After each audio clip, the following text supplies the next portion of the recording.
kapuso, isang araw bangkay ang natagpuan sa isang bakanting lote dito sa may barangay Tondo. Nagpapatrol itong si Gas Abelgas, pasok!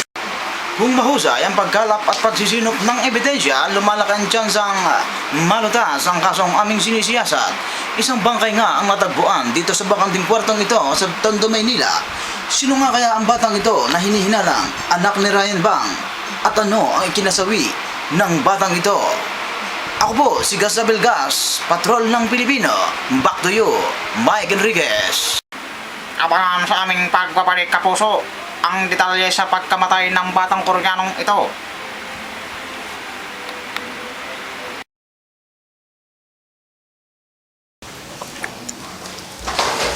Kung mahusay ang pagkalap at pagsisinop ng ebidensya, lumalaki ang tsansang malutas ang kasong aming sinisiyasat.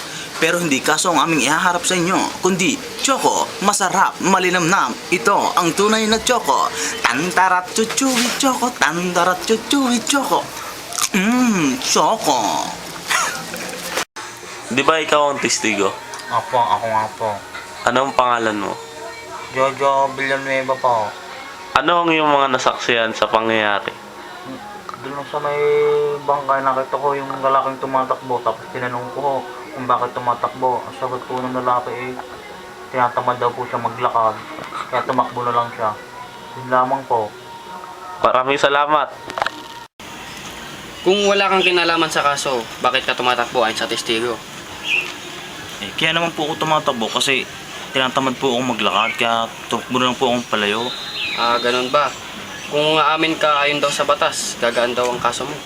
Ha? Talaga po? Oo. Ilang kilo kaya po? Siguro mga 30 kilos yun. Ay pwede na po. Ganito po talaga nangyari. Naglalaro po kami ng bata. Kunwari, direktor ako, artista siya. Ang eksena po namin ay patay siya. Sabi ko, wag hihinga para magandang tingnan sa camera.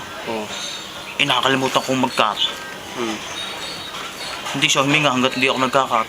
Yun, nakita ko na lang wala nang buhay. Kaya namatay yung bata. So, maamin ka na ikaw na ang suspect? Oo, inaamin ko na ho. Ganun ba?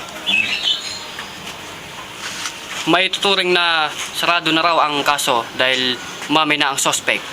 Ako po si Miko Becky, Patrol ng Pilipino. Back to you, Papa Mike. Maraming salamat kasamang Miko Becky. Alamin man natin ang lagay ng panahon mula kay Kuya Kim. Excuse me po, Kuya Kim, pasok! Magiging maganda ang lagay ng ating ulat panahon dahil ang bata ng Bagyong si Dominga ay napuwig dahil sa lakas ng hangin. Para naman sa ating ulat kalaban, alam nyo ba na ang fluorescent ay invento ni Aling Fleury at ang piyado ni Aling Fleury ay scent kaya tinawag na fluorescent noong 1960. Ako po yung Kuya Kim na nagsasabing sa bawat pagsubok ng panahon, laging tatandaan ang buhay ay weather lang. At dyan po nagtatapos sa aming magdamag na pagpapatrol 24. Kapuso, maraming salamat at hanggang sa muli. Ako po si Mike Enriquez.